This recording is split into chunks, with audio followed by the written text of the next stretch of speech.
మిత్రులు, ఈ సంఘ సభ్యులు, సంఘ అధ్యక్షులు అందరికీ కూడా పేరు పేరున నమస్కారాలు. మన కుటుంబం పట్ల కూడా మన జాగ్రత్తల పట్ల కూడా అత్యప్రమత్తంగా ఉంటూ మీ ఆరోగ్యాన్ని కాపాడుకుంటూ ఈ కుటుంబాన్ని కూడా బాగా చూసుకోవాలని నేను మనస్ఫూర్తిగా కోరుకుంటున్నాను. అలాగే ఇన్సూరెన్స్ చేశారని చెప్పారు. ఇన్సూరెన్స్ మామూలుగా పెద్ద అమౌంట్కి ఇన్సూరెన్స్ చేసుకోవడానికి ఎవ్రీ ఇయర్ యాప్స్ ఇన్సూరెన్స్ ఉన్నాయి. 5,000 6,000 ఇయర్లీ కడితే 10 లక్షలు 15 లక్షలు కవరేజ్ చేసి ఇన్సూరెన్స్ పాలసీస్ ఉన్నాయి. అంటే ప్రతి సంవత్సరం కట్టుకుంటూ రావాలి. ఏదో బండికి చిన్నగా తగిలింది దానికి 5,000 కట్టించినామని అనుకోని ప్రతి సంవత్సరం ఇన్సూరెన్స్ చేసుకుంటే మన ఫ్యామిలీకి భద్రత ఉంటుంది. లేదు తక్కువలో అంటే వరప్రసాద్ సాగర్ వేదిక రావాల్సిందిగా కోరుతున్నాను.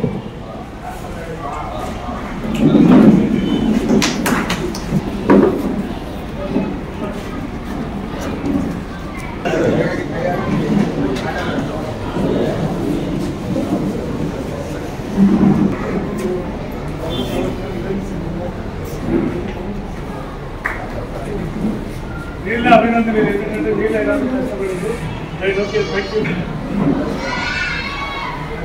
మన విషయాలు చాలా ఉన్నాయి మాట్లాడుతుంది. అధికారుల సమయం చాలా విలువైనది కాబట్టి వాళ్ళ సమయం కేటాయించి వాళ్ళ ప్రోగ్రామ్ తీసుకున్న తర్వాత మళ్ళీ మనం మాట్లాడుతున్నాం. ఆ మినిమం ఇన్సూరెన్స్ కూడా ప్రైమ్ మినిస్టర్ జీవన్ జ్యోతి బీమా యోజన పాలసీ ఉంటుంది.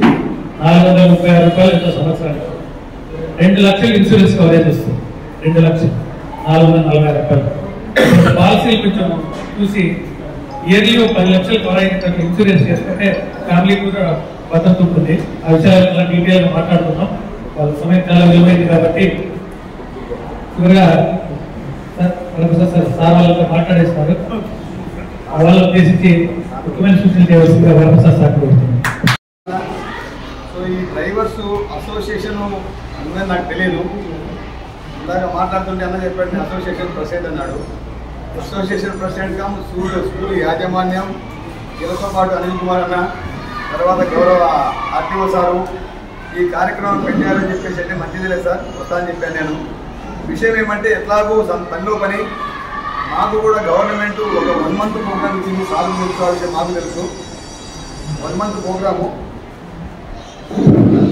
గవర్నమెంట్ 1 మంత్ ప్రోగ్రామ్ ఇచ్చింది. అది సార్కు తెలుసు. ప్రతిరోజు ఒక కార్యక్రమం అవేర్నెస్ కింద డ్రైవర్లకు కానీ పబ్లిక్ కానీ రోజువారీ ప్రోగ్రామ్ వచ్చింది. ఈ రోజు కూడా క్విజ్ ప్రోగ్రామ్ పెట్టమంటే స్కూల్లో ఆల్రెడీ గవర్నమెంట్ స్కూల్ సంబంధించి ఆల్రెడీ పోయి వచ్చాం.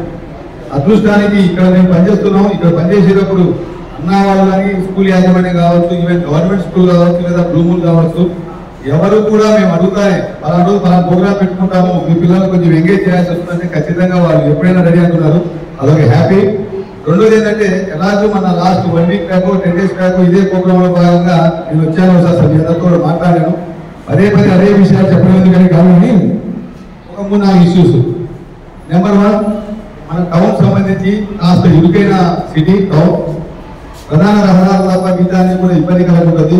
ఎక్కువ స్కూల్ బస్సులు మార్నింగ్ కానీ ఈవినింగ్ కానీ స్కూల్ బస్సులు వచ్చే టైంలో కాస్త జాగ్రత్తగా కొంచెం సహనం ఉండాలని నా రిక్వెస్ట్. మీరు పబ్లిక్తో కొట్టాలన్నా లేదా చిన్న వాహనాలతో కొట్టాలన్నా కూడా అల్టిమేట్గా మీదే తప్పు కింద వాళ్ళు క్లియర్ చేస్తారు. కొన్ని భారీ వాహనాలు వస్తూ ఉంటాయి. దాంతోపాటు మళ్ళీ కూడా పెద్ద బస్సులు చాలా సందులు కూడా వెళ్తా ఉన్నాయి. సుమారుగా బస్సులు ఎక్కువ సంఖ్యలోనే ఉన్నాయి. ఎక్కువ ఎర్లీ మార్నింగ్ 8 నుండి 9:30 వరకు కిటికీతాం, ఈవినింగ్ 4 నుండి 5:30 వరకు అప్పుడు ఇబ్బంది ఉంటుంది. దయచేసి మళ్ళీ రిక్వెస్ట్ ఏంటంటే మీ రోజువారీ మీ యొక్క డ్రైవింగ్ స్కిల్స్ కూడా పెంచుకోవాల్సిన అవసరం ఉంది. తర్వాత పబ్లిక్తో చూడబడాల్సిన అవసరం లేదు. కొంచెం ఓపిక చిన్న వెహికల్స్తో పోతే ఉంటే మీరు అనేది నా వ్యక్తిగత అభిప్రాయం. తర్వాత డ్రైవింగ్ స్కిల్స్ అప్డేట్ కావాలా వద్దా, ఇది మన డిఎస్పీ గారు గతంలో 20 years బ్యాక్ ఉద్యోగంలో కొత్తగా వచ్చినప్పుడు డ్రైవర్ నేర్చుకున్నాడు కదా, వానికి ఏం స్కిల్స్ ఉంటాయి అదే స్కిల్ కదా వానికి కొత్తగా నేర్చేది అని చెప్పేసి అన్నాడు. ఇప్పుడు అప్పుడు ఆయన చెప్పిన మాట కరెక్ట్ ఏమో కానీ ఇప్పుడు కంప్యూటరైజ్ వెహికల్స్ వచ్చిన తర్వాత అవగాహన లేకపోతే బండి మీద ఉపయోగమే లేదు. సో ఏదైతే సిగ్నల్స్ పడతా ఉంటాయో అది నేను అబ్జర్వేషన్ లేకపోతే బండి నిలవడం కదా కదలే కదా. కొన్ని సందర్భాల్లో లారీలు ఏమైతే కంప్యూటరైజ్ అయితే కరెక్ట్ అవగాహన లేదు కానీ ఆ లారీలు నిలబడిపోయిందంటే at least 16 wheelers 14 wheelers vehicles road మీద 1 ఇంచు కూడా దాన్ని కదిలించలేము. ఎందుకంటే టెక్నికల్ గా కంపెనీ వాడే రావాలా, ఒక రోజంతా కూర్చోవాలా, ట్రాఫిక్ జామ్ అయిపోతుంది. గతంలో అయితే ఈవెన్ 1 ఇంచు కూడా కదలదా బండి. అది మీకు ఐడియా ఉంటుంది బహుశా. ఇప్పుడు టెక్నికల్ వెహికల్స్ పెరిగిపోయినా ఆ పెద్ద వెహికల్స్ ఆ ప్రాబ్లం ఉంది. అదొకటి. ఇంకొకటి వచ్చేసి సో సులభంగా మాట్లాడే పేరు ఒకరు తప్పు చేస్తే అందరికీ అంతకంటే దాంట్లో పోలీసులకు డ్రైవర్లకు ముందుంటాం మనం. పబ్లిక్ విమర్శల్లో మనం ఫస్ట్. ఎందుకు ఒక కానిస్టేబుల్ తప్పు చేసాడంటే వాళ్ళతో దొంగలే, అనాపులు అంతే, వీళ్ళింతే. ఒక డ్రైవర్ తప్పు చేసాడంటే డ్రైవర్ ఉన్నావు పదాలు అమనాపులన్నీ మొత్తం కలిపేస్తారు. దాంట్లో నువ్వు మంచి సెట్ పక్కకు పోతుంది. సులభంగా దొరికిపోయే వాళ్ళలో డ్రైవర్లు పోలీసులు పడుకుంటుంటారు. కాబట్టి దయచేసి మన దగ్గర తప్పులు జరగలేదు. సో నేను గతంలో పనిచేసినప్పుడు ఒక స్కూల్ బస్సులకు సంబంధించి మీకు మన కూడా చెప్పాను. ఈ చిన్నపిల్లల విషయాలు తొందరగా ఇబ్బంది పడతాం. ఎందుకంటే వాళ్ళు మీతో తల్లిదండ్రుల తర్వాత టీచర్ల తర్వాత ఎక్కువగా మీతో రైజర్ ఉంటుంది. వాళ్ళకి మిమ్మల్ని చూస్తాను ఎంత ఆనందంగా కంతులు వేస్తారంటే ఆ పరిస్థితిలో నేను గతంలో కోయిలకూరులో పనిచేసినప్పుడు 3 పొరపాట్లు జరిగాయి. 6, 7, 8 తరగతి పిల్లలకు సంబంధించి ఈ డ్రైవర్స్ క్లీనర్స్ కొంచెం చదువుగా మాట్లాడి కొన్ని పొరపాట్లు జరిగినాయి. అలాంటి పొరపాట్లకు ఎక్కడైనా అవకాశం రావద్దు. పిల్లల్ని ఇంటికాడ వదిలిపెట్టడానికి జాగ్రత్తగా వదిలిపెట్టండి, అప్పగించండి. ఒక అమ్మాయి మిస్ అయినా ఒక అబ్బాయి మిస్ అయినా టెన్షన్ తల్లిదండ్రులకు పోలీసులకు చాలా ఇబ్బందికరంగా ఉంటుంది. కాబట్టి ఎక్కడ పొరపాటు జరగకూడదని నా రిక్వెస్ట్. దానివల్ల మీరు చేసే చిన్న పొరపాటు మీ డ్రైవర్లతో పాటు స్కూల్ యాజమాన్యాన్ని కూడా తడపరుస్తుంది, రాష్ట్రం చాలా ఇబ్బందికర పరిస్థితుంది. కాబట్టి అటువంటి పొరపాటు జరగకుండా తర్వాత అసోసియేషన్ సంబంధించి రాజకీయ కోసం అన్న చూసుకుంటున్నాను అనుకుంటున్నాను. ఏదైనా మా వర్గ సమస్య ఉంటే కూడా మేము పూర్తిగా ఏంటంటే తెలిసే ప్రయత్నం చేస్తాం. తర్వాత మేబీ మళ్ళీ రిక్వెస్ట్, ఏదైనా అవకాశం ఉంటే ఇన్సూరెన్స్ చేయించండి. ఇన్సూరెన్స్ ఖచ్చితంగా చేసుకోండి. బండి మీద ఖచ్చితంగా నా రిక్వెస్ట్. ఎందుకు ఆ మాట అన్నానంటే ఒక 40 లక్షలకు 30 లక్షలకు వన్ టైం మీద సంవత్సరానికి 5,000 10,000 కడితే చేసే కంపెనీలు ఉన్నాయి. మన టైం ఎప్పుడు వచ్చింది కాదు, ఏ టైంలో ఏం జరుగుతుందో తెలియదు. కాబట్టి బండి మీద ఎక్కిన తర్వాత ఇంటికాడ రేపు అధికారం జరిగి ప్రమాణాలు అయినప్పుడు ఇంట్లో వాళ్ళు కనీసం నేను గుర్తు పెట్టుకోవాలంటే వాళ్ళకి 20 లక్షలు 30 లక్షలు 50 లక్షలు వచ్చే విధంగా ఉంటే నేను గుర్తు పెట్టుకుంటాను. లేకపోతే ఆ ఫోటో తీసి పక్కన వేసేస్తారు. కాబట్టి అలాంటి పరిస్థితి రావాలంటే మన సేఫ్టీతో కూడా చూసుకోవాలని నా రిక్వెస్ట్. ఇంకా ఏమైనా ఇంపార్టెంట్ ఉన్నాయా సంబంధించి మనకు ఆల్రెడీ బహుశా తొందరలోనే మనకి ఏదైతే వెహికల్స్ కాస్త బైపాస్ తొందరలోనే ఓపెన్ అవుతుంది అంటున్నారు. అదైతే కొంచెం కదిరికి ట్రాఫిక్ సమస్య ఎదుర్కొనే అవకాశాలు ఉన్నాయి. సో గూడ్స్ వెహికల్స్ కూడా ఎక్కువ శాతం లాంగ్ వెహికల్స్ ఉంటే ఎక్కువ వేరే స్టేట్ కూడా వెళ్తూ ఉంటారు. రీసెంట్ గా మన ఇష్యూ చీటు అసోసియేషన్ వాళ్ళు వచ్చారు నా దగ్గరికి, లారీ అసోసియేషన్ వాళ్ళు. ఐ థింక్ ఏదో ట్రాన్స్పోర్ట్ ప్రాబ్లమో ఏదో బిల్డింగ్ ప్రాబ్లమ్ వచ్చింది, వేరు వేరు ప్లేస్కి వచ్చి దాన్ని లోడింగ్ ప్రాబ్లంలో అమౌంట్ తక్కువ అయిపోయినాయి. ఆ రోజు మాట్లాడి అందరూ చెప్తే ఎప్పుడు రాలేదు. తర్వాత ఒక దొంగతనం కూడా జరిగింది మన దగ్గర. వెహికల్స్ సంబంధించి మీరు నిర్లక్ష్యంగా రోడ్డు మీద వదిలిపెట్టి సైడ్ పీసీ దానికి పెట్టేసి వెళ్ళిపోతే ఆ రోజు నైట్ ఒక 3 అవర్స్ కొంచెం ఆయన వెహికల్ మొత్తం గుండెపల్లి రేట్ ఉంటే ఆయన వెహికల్ వేసుకుని వెళ్ళిపోయాడు. సో అదృష్టానికి నైట్ 9 గంటలు జరిగింది. ఎవరైతే డ్రైవర్ దగ్గర వెంటనే 9:15 మా దగ్గరకు వచ్చాడు. సార్ పలానా నెక్స్ట్ చెక్ చేస్తే అంతర్జాలం చేస్తే నల్ల చెరువు సీట్లో వెతుకుంటూ పోయినాం. వాడిని టేక్అవుట్ తీసుకొచ్చేదాని కోసం తిప్పలు ఉంటే వెహికల్ కావాలి. ఈయన వెహికల్ బయట ఉన్నది, అన్న వెహికల్ ఆయన చెప్పలేదు, వెళ్ళిపోయాం. తిప్పలు పడి అన్ని పోలీస్ స్టేషన్ అటెండ్ చేస్తే లాస్ట్ ఎంపీ గుడి దగ్గర మన పోలీసులు దాన్ని ఫోన్ చేశారు. దాదాపు 16-17 లక్షల లారీ పోయిన తర్వాత తిరిగి రాదు. మీరు కేర్ తీసుకోవాల్సిందే. ఆ భయం అంతా కర్ణాటక వెళ్ళిపోతే పార్ట్స్ వేసి మొత్తం ఎల్లుండి కల ఏమనిపించదు బండి.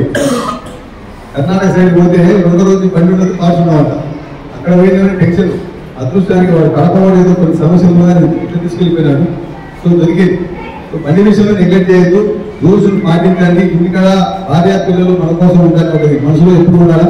సెల్ ఫోన్ తక్కువ వాడితే మంచిది. ఈ యొక్క కాన్సన్ట్రేషన్ దెబ్బతింటది. ఎవడో అప్లోడ్ ఫోన్ చేస్తాడు, ఇంటికాడ భార్య ఫోన్ చేస్తాడు, 2-3 సమస్యలు ఉంటాయి. ఆ సమస్యలు ఆ కోపం మీద రిఫ్లెక్ట్ అవుతారు. జాగ్రత్తలు పాటిస్తూ ఎలాంటి ఇబ్బందులు లేకుండా వారి యొక్క సుఖ జీవనాన్ని సాగిస్తున్నారు. కాబట్టి కూడా అభినందనీయులు.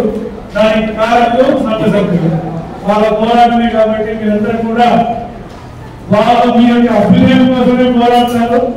సో మీ యొక్క అభ్యుదయం కోసం మనం వాల్మీకి స్కూల్ ఎటువంటి వారు పౌరులను కూడా ఇవాళ కార్యక్రమాన్ని నిర్వహిస్తూ రాష్ట్రం ఎక్కడ జరుగుతున్నాం. కానీ ఇవాళ వీళ్ళ స్కూల్లోనే అవకాశం ఇచ్చి మీకు మీ యొక్క పురోగతికి పాల్పడడానికి ముందంజలో ఉంటారు. కాబట్టి వారు కూడా సభాముఖంగా అభినందించారు. అలాగే మేమేం చెప్తాము, మీరందరూ బాగున్నారా? యాక్చువల్గా ఈ ప్రోగ్రాము ఇది రహదారి భద్రతా మాసోత్సవంలో ఒక భాగం అయిపోయింది. కాబట్టి సో మీరు ఆరోగ్యంగా ఉండాలి, క్షేమంగా ఉండాలి, ప్రమాదం జరగకుండా చూడాలి. మీ తరఫున మా తరఫున మీరు దానికి లైసెన్స్ లేకుండా వాహనాన్ని నడపద్దు, చేయొద్దు, మందు తాగి డ్రైవింగ్ చేయొద్దు, అతివేగంగా పోకూడదు, ఎక్కువ మందిని ఎక్కించుకొని వారి ద్వారా నీకు ఇబ్బంది కలిగి మరో వారిని ఇబ్బంది పెట్టడం చేయొద్దండి. ఎంత సంపాదించినా ఈ జాగ్రత్త పడడం కోసమే. సో అందువల్ల మీరందరూ కూడా అందులో ఆధార సూచనలు ఉన్నాయి. ముఖ్యంగా మనం లాస్ట్ టైం మాట్లాడుకున్నాం, లైసెన్స్ లేని వారు ఎవరైనా ఉంటే వారందరూ కూడా అప్లై చేసుకోండి ఆన్లైన్లో, వాళ్ళని చెప్పండి అంతే. మీరు రాకుండా మాకు లైసెన్స్ లేవు, మేము బాగా చదువుతాం అంటే చదువు ఎప్పుడు ఎగ్జామ్ ఆన్లైన్లో రాయాలి, ఇంటి దగ్గర కూర్చొని రాసే ఎగ్జామ్ కదా. కాబట్టి అందరూ కూడా అప్లై చేసుకోండి, టెస్ట్ అప్లై చేయండి, మంచిగా తెచ్చుకోండి, మంచిగా డ్రైవింగ్ చేయండి, మేము మీకు సహాయం చేస్తాం. సో అది ఆల్రెడీ చెప్పుకున్నాము, అది చేస్తా ఉన్నాము, ఇప్పుడు కూడా చెప్తాము. మీరందరూ కూడా అది బాగా చేసి, ముఖ్యంగా మనం రోడ్డు మీద చూస్తూ ఉంటాం, ప్రమాదాలు జరుగుతూ ఉంటాయి. ప్రమాదాలలో ముఖ్య భూమిక మీ డ్రైవర్. ఎందుకంటే ప్రమాదం దగ్గర వ్యక్తి ఇమీడియట్ గా తీసుకెళ్ళేది మీరే కాబట్టి ఆ రోడ్డులో ఎవరైతే ప్రమాదం బారిన వ్యక్తిని మీరు తీసుకెళ్లి హాస్పిటలైజ్ చేసి 1 hour వాళ్ళని చాలా మంది కాపాడుతున్నారు. అలాగే గుడ్ సమర్థన స్కీమ్ ఉంది. ఆ గుడ్ సమర్థన స్కీమ్ అంటే ఏమంటే ఒక బాధ్యత గల వ్యక్తి ఒక ప్రమాదం జరిగినప్పుడు అతను యొక్క సమాచారాన్ని గుర్తుగా ఉంచవచ్చు, లేదా చెప్పి అతని ఇన్ఫర్మేషన్ బయటకు తెలియజేయవచ్చు. అలాగే అతను మన 108 కానీ పోలీసు వారు కానీ మెడికల్ డిపార్ట్మెంట్ కానీ ఆ ప్రమాదం జరిగిన సమయంలో తీసుకెళ్లి ఆ యాక్సిడెంట్ ని వాళ్ళకి చెప్పేసి ఆ ప్రమాదంలో ఉన్న వ్యక్తిని ఇమీడియట్ గా హాస్పిటల్ చేసేది కొంచెం ఒక సర్టిఫికేట్ ఇస్తారు. దానికి తోడు పారితోషికం ఉంటుంది. ఆ పారితోషికం రాష్ట్రవ్యాప్తంగా ఉంది. అలాగే మీరు చేసిన సేవలు గుర్తించి కేంద్ర ప్రభుత్వం కూడా మీకు ఈ సహాయ సహకారాలను కూడా గుర్తించి మీకు సర్టిఫికేట్ తో పాటు పారితోషికాన్ని ఇస్తుంది. మీకు ఎంతో ఉపయోగం. ఎందుకంటే 40 లక్షలు అట్లా మనం కాపాడేదే మనం కూడా ఫ్యూచర్లో మనకు మన పిల్లలు ఎదుగుదలకు వస్తుంది. కాబట్టి అందరూ కూడా ఇలాంటి సదవకాశాన్ని ఒక ఫోన్ కూడా వస్తే ఇన్ఫర్మేషన్ చేస్తే మీరు ఇచ్చే ఇన్ఫర్మేషన్ వారికి ప్రాణాన్ని కాపాడు. కాబట్టి మనం ప్రమాదం జరిగిందంటే ఆ ప్రమాదం కుటుంబాన్ని వీళ్ళు బాధ చేస్తుంది. కాబట్టి ఆ యొక్క మనసులో పెట్టుకొని దాని ప్రతి ఒక్కరు కూడా ఎందుకంటే నాకేం పట్టింది అనుకుంటే తప్పది. రేపు నీకు జరిగినప్పుడు ఎప్పుడు అలాగే సాగుండడం పోతే అది ఇబ్బందులు కాలిపోయి రక్తం కాలిపోయి ప్రమాదం నీళ్ళ మీద ఎక్కువ ఉండడం, మనిషి ప్రాణాలు కోల్పోవడం జరుగుతుంది. కాబట్టి మనం ఎప్పుడు మన కుటుంబాన్ని దృష్టిలో పెట్టుకోండి, మన యొక్క చేసే సహాయాన్ని. ఎందుకంటే మీతో పాటు 40 పెద్దవాళ్ళు 10 మంది 15 మంది తీసుకెళ్ళచ్చు. మీరు వాళ్ళందరి ప్రాణాలు కూడా మీ చేతుల్లో ఉంటారు. ఎందుకంటే డ్రైవర్ అనేవాడే ఆ ఇంటికి ఆ బండికి పెద్దలాగా వ్యవహరించారు. కాబట్టి జాగ్రత్తగా వ్యవహరించి మీరు ప్రమాదాలు అధికండి. మందు తాగే అలవాటు ఉంటే బండి దిగినాక ప్రశాంతంగా ఉన్నప్పుడు తాగి రెస్ట్ చేసుకోండి. కానీ బండి తోలినప్పుడు ఎటువంటి పరిస్థితుల్లోనూ మందు సేవించి నడపలేదు. ఎందుకంటే మీరే కంట్రోల్ అవుతుంది కాబట్టి బండిని కూడా కంట్రోల్ చేసి ఇది కూడా ఉంటుంది. కాబట్టి దయచేసి అలాంటి పరిస్థితి సెల్ ఫోన్ లో మాట్లాడుతూ కూడా, ఎందుకంటే ఆ ఫోన్ లో ఏం విషయాలు వింటామో మంచి సమాచారం అయితే పర్లేదు, చెడు సమాచారం అంటే మన జరిగేది మీ వాళ్ళకి అన్నిటికీ మైండ్ డెవలప్ అవుతుంది. అందువల్ల ఇలాంటి విషయాలు గుర్తించుకొని మీరు ఎవరికాలము ఎలా కనపడుతున్నప్పుడు మీ కుటుంబ సభ్యులు ఉన్నారు, వారికి నేను ఆధారం నా యొక్క జీవనాధారం మరే వాళ్ళ భవిష్యత్తుకి నేనే అనుకుంటారు. కాబట్టి నేను బాగుంటే వాళ్ళు బాగుంటారని ఒక మంచి సహకారం, ఒక మంచి ఆలోచన డ్రైవింగ్ చేయండి. మళ్ళీ కండిషన్ లో పెట్టుకోండి, లైసెన్స్ తీసుకోండి. లైసెన్స్ ఎప్పుడప్పుడు రెన్యువల్ చేసుకుంటామండి. మీరు ఆరోగ్యంగా ఉండండి. ఇతరులకు ఎటువంటి ప్రమాదాలు పడకుండా కాపాడే బాధ్యత డ్రైవర్లు. కాబట్టి అందరూ కూడా ప్రశాంతంగా ఇంటికి పైకి పోయి ఎక్కడ ఉండేదో పైన మనందరూ కూడా ఇక్కడే ఉండి ప్రశాంతంగా అందరూ బాగుండాలి. అందులో నాకు ఈ అవకాశం ఇచ్చిన వాళ్ళకి అలాగే మీరందరికీ కూడా సభ్యులు అందరూ బాగున్నారా? అందరి వారితో వారిని ఆదర్శంగా తీసుకొని మీరందరూ బాగున్నారని కోరుతూ అందరికీ కూడా స్థానిక ఎమ్మెల్యే గారు